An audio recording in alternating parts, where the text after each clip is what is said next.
দয়ার নবী গো, আপনি হায়াতে আছেন, বেঁচে আছেন, আর ও যে স্বপ্নটা দেখেছে আমার মনের ভিতরে ওর স্বপ্নের মানেগুলো সব বুঝে চলে এসেছে। তো আমার মনটা চাইছে যে আমি এই ভাইয়ের স্বপ্নটাকে আমি ব্যাখ্যাটা করব, আর আপনি বসে বসে শুনবেন। আমার যদি ভুল হয়ে যায় তো বলবেন আবু বাকার রে এইটা নয় এইটা। অতএব আমার দিল চাইছে আপনি খালি পারমিশনটা দেন।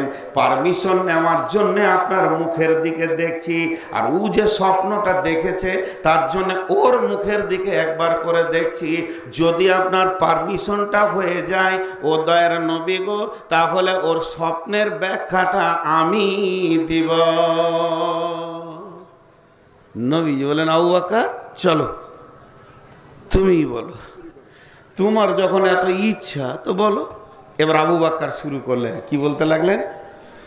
ও আমার ভাই, তুমি যে কালো জমাট একটা মেঘ প্রথমে দেখেছো, ওটা মেঘ নয়, ওটা মেঘের কোনো খণ্ড নয়, ওইটা ছিল ইসলামের সুশীতল ছায়া।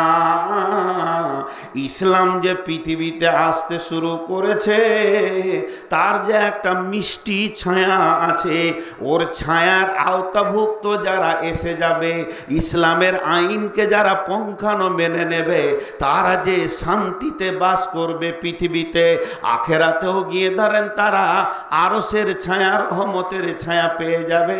ঠিক পৃথিবীর বুকে তারা শান্তির আওতাভুক্ততে থাকবে সেই ইসলামের ছায়া। দ্বিতীয়, তুমি দেখেছো ওই মেঘ থেকে বৃষ্টি শুরু হয়েছে, বৃষ্টিটা কিন্তু মধু বর্ষণ হচ্ছে, ওটা মধু নয়, ইসলামে কোরআনের আয়াত নাজিল হচ্ছে। এই ছায়াতে পৃথিবীকে মধুর মতো মিষ্টি দেওয়া জিনিস হচ্ছে কোরআনের আয়াত। এগুলো একটা একটা ইসলামের নাজিল হতে শুরু করে দিয়েছে। অতএব ইসলামে এটা নাজিল হচ্ছে। এরপরে তুমি দেখেছো জিন আর ইনসান এইভাবে ওগুলো খেয়েছে, তার মানে যে পেট ভরে ওই মধু খেয়েছে পৃথিবীতে সে কোরআনের হাফেজ হবে। আর যে দু চার ঘুঁট খেয়েছে সূরা ইয়াসিন, সূরা রহমান, সূরা বাকারা মুখস্থ করবে, গোটা কোরআন সে করতে পারবে না। যে একটুকু চিকে দেখেছে কুল হইন্না তাই না মুখস্থ করে জিন্দেগি চালাবে। আর ওই মধু যে খেলো না, আল্লাহ তাকে পৃথিবীতে কোরআনের ইলম দেবে না। এরপরে তুমি দেখেছো ওই বৃষ্টির ভিতরে একটা লম্বা মোটা রশি ঝুলছে, ওটা রশি নয়, ওটা কোরআনের একটা আয়াত, ইহদিনাস সিরাতাল মুস্তাকিম। এই কোরআনের ভিতরে একটা রোড আছে, এখানে একটা রোড আছে, এখানে একটা হাই রোড আছে। যে রোডটা ইমানদার ছাড়া কেউ দেখতে পায় না, ওই রোডে আপনার কিনা পুকুরিয়া রোডে হাঁটলে আপনি মালদা পাবেন, এদিকে হাঁটলে রতুয়া পাবেন, সামনে হাঁটলে চাঁচল পাবেন, এদিকে গেলে শিলিগুড়ি পাবেন, ওদিকে গেলে কলকাতা পাবেন। তেমনি এই রোডটাতে যে হাঁটবে সে জান্নাতে পৌঁছে যাবে। এই কোরআনের ভিতরে সেই রোডটা আছে, সেই রাস্তাটা আছে, সেই তরিকাটা আছে। ওই তরিকার ভিতরে যে যে চলতে পারবে কোরআনকে মেনে নিয়ে, সে ধীরে ধীরে রাস্তায় জান্নাতে পৌঁছে যাবে। আর একটা কথা শুনে লাও, এই রাস্তায় চলে যে প্রথম লোকটাকে তুমি দেখলে, বিশ্বনবী পৃথিবী থেকে চলে গেলেন। দ্বিতীয় যে লোকটাকে দেখলে তুমি, সেটা আমিও দুনিয়া থেকে চলে গেলাম। আর 3 নম্বর লোকটা তুমি যে দেখলে দড়িটা ছিঁড়ে গেল, ওটা হযরতে উমর পৃথিবী থেকে চলে যাবে। কিন্তু উমর স্বাভাবিক যাবে না, ওকে শহীদ করা হবে। এর জন্য তুমি দড়িটা ছেঁড়া অবস্থায় দেখেছো। কিন্তু উমর বড় মজবুত লোক, সে ওটাকে গিঁট দিয়ে ওই রাস্তাতেই শহীদের মতো কষ্টকে সহ্য করে নিয়ে আল্লাহ রসুল যে রাস্তায় গেছে সেই রাস্তাতেই গিয়ে জান্নাতে পৌঁছাবে।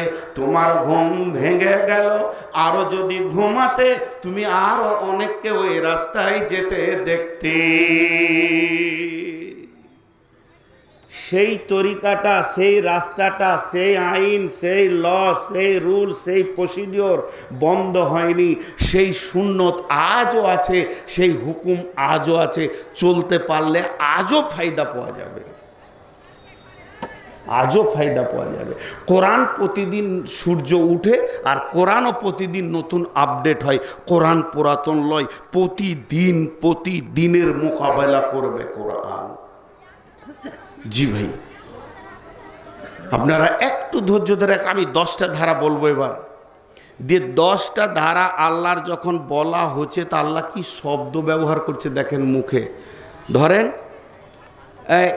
আমার মসজিদে 10টা ব্যাগ আছে, আমি কমিটি ছেলেকে বললাম ভাই আমার ব্যাগ 10টা নিয়ে আসেন, আমার নাম লেখা আছে প্রত্যেকটাতেই।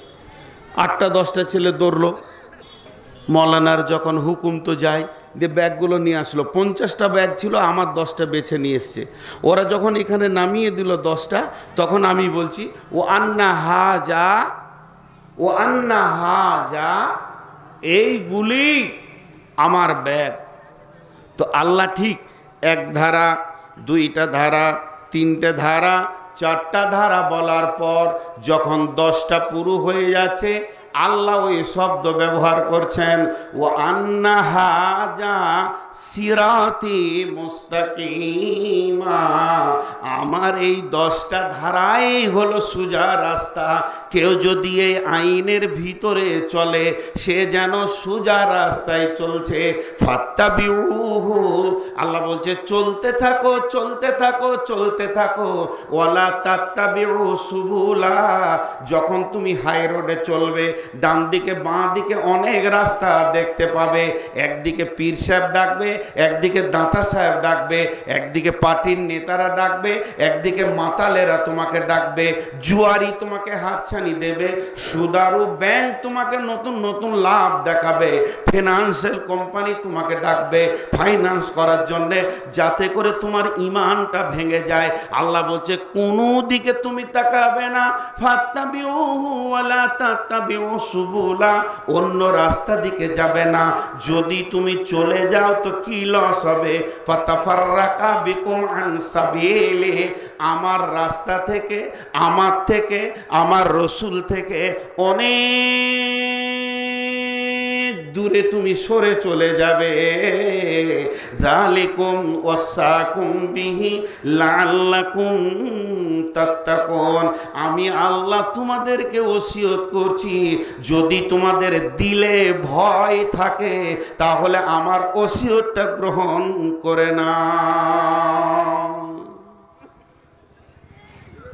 কিছু জিনিস আমরা মাঝে মাঝে দেখি, কথাটা বুঝতে পারলেন না, এই চেয়ারে বসতে পারি না, দুদিকে হাতললা হবে, রুগী মানুষ, পন্ডালাইসিস আছে, এইগুলো চেয়ার যে কেন উঠেছিল আল্লাহ জানে। তো ওইটা দেন, আমি ভয়ে বলছি না যে চা হুকিয়ে দিয়েছে, আবার একটু দিয়া তো, হ্যাঁ হ্যাঁ, ওগুলো ফাজি রসগোল্লা করছে লোকের বিয়ের বল।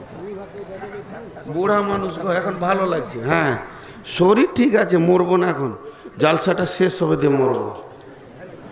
ও নিজের স্বার্থে জিজ্ঞেস করছে শরীর ঠিক আছে, তো কালকেও ফোন করেনি আর আগামীকালও করবে না।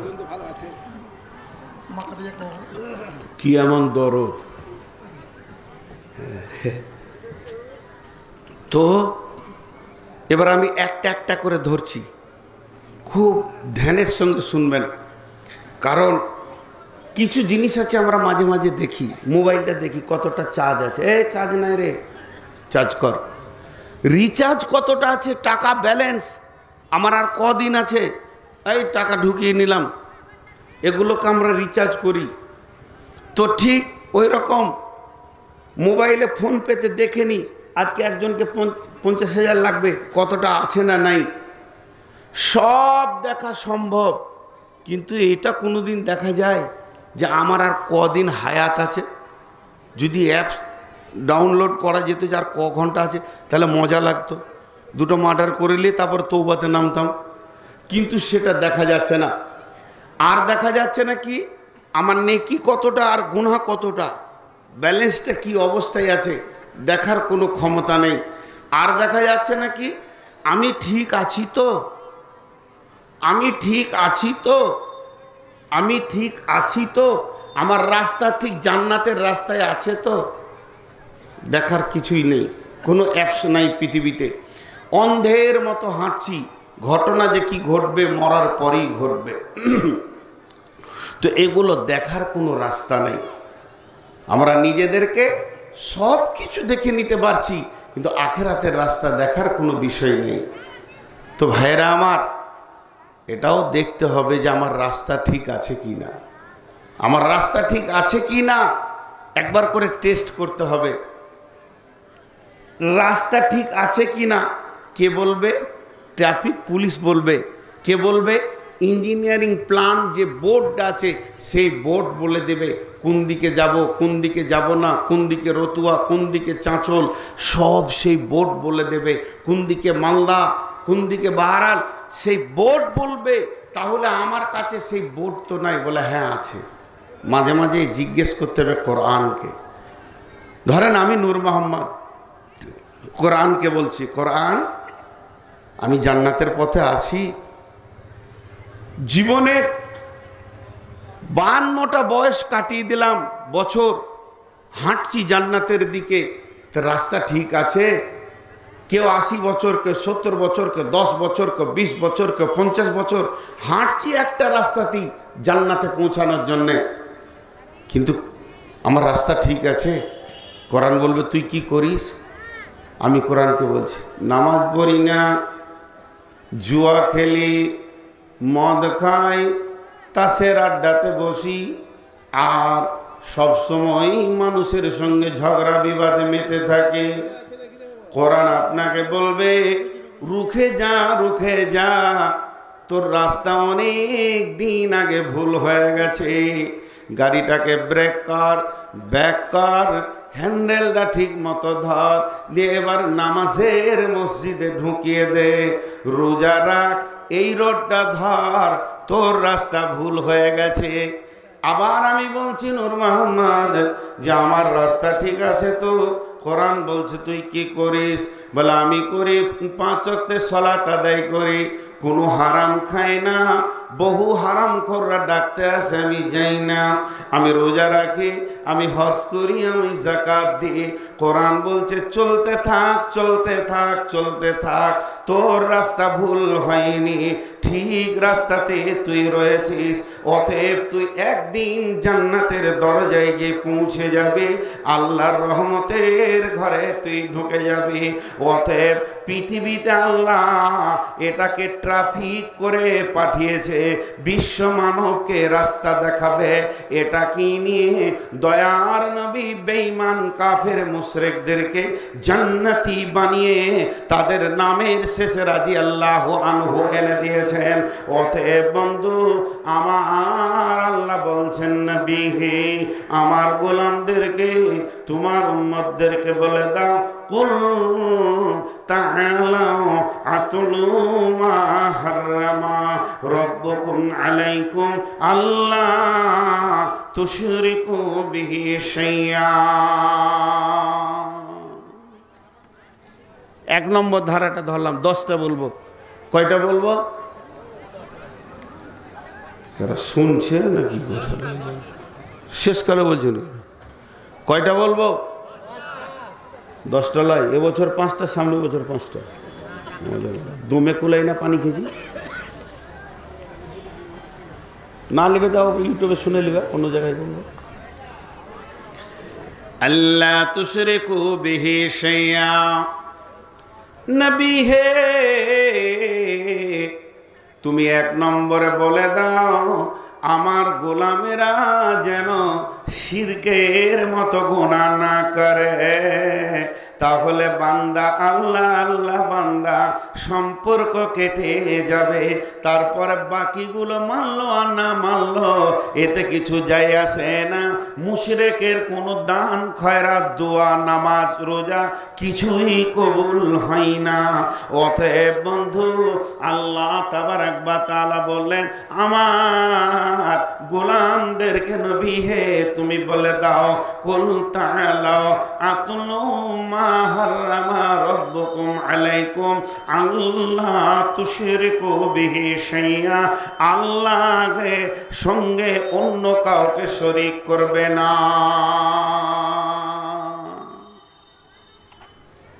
এখন যদি শিরকে নিয়ে বক্তব্য রেখে দিই তো আজকের দিনটা শেষ হয়ে গেল, আজকের জালসাটা শেষ হয়ে যাবে। তো আমি শিরকে নিয়ে লম্বা চওড়া কিছু বলবো না, খালি একটা উদাহরণ দিব, একটা উদাহরণ দিয়ে বেরিয়ে চলে যাব। আমার বিবিকে নিয়ে উদাহরণটা দিই। আমি আমার বিবিকে যতটা ভালোবাসার একটা স্বামী হিসেবে অতটাই ভালোবাসি। পৃথিবীতে আব্বা মা আমার নাই, এখন সব থেকে মহব্বতের এক নম্বরে আছে আমার বিবি। তো জালসা করে ঘর ঢুকছি, হঠাৎ আমার বিবি বলছে, আপনি যে নাকের জিনিসটা এনে দিয়েছিলেন এটা হারিয়ে গেছে। মনটা খারাপ হবে, যত জিনিসটার মূল্য ছিল, কিন্তু 2 মিনিট পর দেখলাম আমি যদি মনটা বেশি খারাপ করি তো হারিয়েছে ওর কাছ থেকে, তো আরো বেশি খারাপ হবে। যাজ্ঞা ছাড়ো, আল্লাহ আবার যদি তৌফিক দেয় তো এনে দিব। হ্যাঁ, মিটে গেল ভেজাল। আবার 10 দিন পর বলছে কানের দুটা পেছি না। কি ভেজাল শুরু হলো ঘরে। 2-10 মিনিট দম থেকে ছাড়ো, দেখছি সামনে মাসে আল্লাহ যদি তৌফিক দেয় তো বানিয়ে দিচ্ছি। আবার ওইভাবে 2 মাস পর বলছে গলার হারটা নাই। কি হলো রে বাবা, আমার ঘরে কি এইভাবেই চলবে নাকি মাসের মাস? সহ্য করে নিলাম, হাতের গেল সহ্য করে নিলাম। এরপরে আমার বিবি কি নোংরা কথা বলছে দেখেন। আপনি মালদা, মুর্শিদাবাদ, দিনাজপুর জালসায় 1 সপ্তাহ চলে গেছিলেন, আপনার এক বন্ধু এসেছিল আপনাকে দেখা করার জন্যে। সেই বন্ধু আপনাকে না পেয়ে 2 দিন বেড়ালো, আর আপনার বিছানায় আমার সঙ্গে 2 দিন থাকলো। বাকি কথাটা আপনারা বুঝলেন। সহ্য করা যাবে? জিনিস গেল, নাকের গেল সহ্য হলো, কানের গেল সহ্য হলো, গলার গেল সহ্য হলো, হাতের গেল, পায়ের গেল, কপালের গেল সহ্য হলো। আর এটা এমন একটা জিনিস কিছুই নষ্ট হলো না, খেলো না, হারালো না, যেমনকার তেমন আছে। কিন্তু বিবিকে আর 1 সেকেন্ড মানা যাবে না। এক্ষুনি তুই বাড়ি থেকে বের হয়ে যা। তুই আমি, আমি তুই, মহারানার যে বন্ধন ছিল এক্ষুনি সেটা হঠাৎ ফ্র্যাকচার হয়ে কেটে নষ্ট হয়ে গেল। আর তোর সঙ্গে আমার কোনো সম্পর্ক নেই, বেরিয়ে যা। আল্লাহ কালাম পাকের মধ্যে বলছেন, যদি তোমাদের দ্বারা ছোট বড় উঁচু নিচু কোনো গুনাহ হয়ে যায়, আমি আল্লাহকে মাফ করতে এতটুকু কষ্ট হবে না। আমি মাফ করে দিব, চাইলে পরে তুমি ক্ষমা চাইবে, আমি রব মাফ করে দিব। কিন্তু শিরক এমন একটা জিনিস যে শিরক করে মরে যাবে, তওবা না করে হাসরের মাঠে কেঁদে মরল, আল্লাহর সঙ্গে তার সম্পর্ক থাকবে না। আল্লাহর জায়গায় অন্য জনকে মাথা নাম করা, এটা আল্লাহ কোনো দিন মেনে নিতে পারবে না। তাই আমার আল্লাহ কোরআনে বলেছেন, ইন্নাহু মান ইশরিক বিল্লাহি ফাকাদ হারামাল্লাহু আলাইহিল জান্নাতা ওয়া মাওয়াহুন নার ওয়া মাওয়াহুম জাহান্নাম। যারা পৃথিবীর বুকে শিরক করে মারা গেল, দাতা বাবা, খাজা বাবা, গাউস বাবা, আর কানা মূর্তি পূজা, গাছের পূজা, পাথর পাথরের পূজা, সূর্যের পূজা, আগুনের পূজা, দেবদেবীর পূজা, ইটের পূজা, লোহা পূজা, বসন্ত পূজা, পহেলা বৈশাখ যারা করে, পহেলা জানুয়ারি যারা করে, এই জানোয়ারগুলো জানুয়ারি করে, এই যতগুলি শিরকের স্তর রয়েছে, এই শিরকের জায়গায় যারা নিজেকে যুক্ত করে দিল, আল্লাহ কিয়ামতের মাঠে তাদের এই গুনাহ মাফ করবেন না, বাকিগুলো চাইলে মাফ করে দিতে পারেন। অতএব শিরক এমন একটা জিনিস, যদি কোনো মুশরিক মারা যায় তার জন্য হাত তুলে দোয়া করাও যাবে না। আব্বা মুশরিক মারা গেছে, ছেলে বড় আল্লাহওয়ালা দোয়া করবে, কবুল হবে না। অতএব বন্ধুরে, আল্লাহ তাবারাক ওয়া তাআলা তার নবীকে বললেন, নবী হে, আমার গোলামদেরকে বলে দাও, আমার আইনের প্রথম নম্বর ধারা হলো তারা যেন শিরকের মতো গুনাহটা না করে।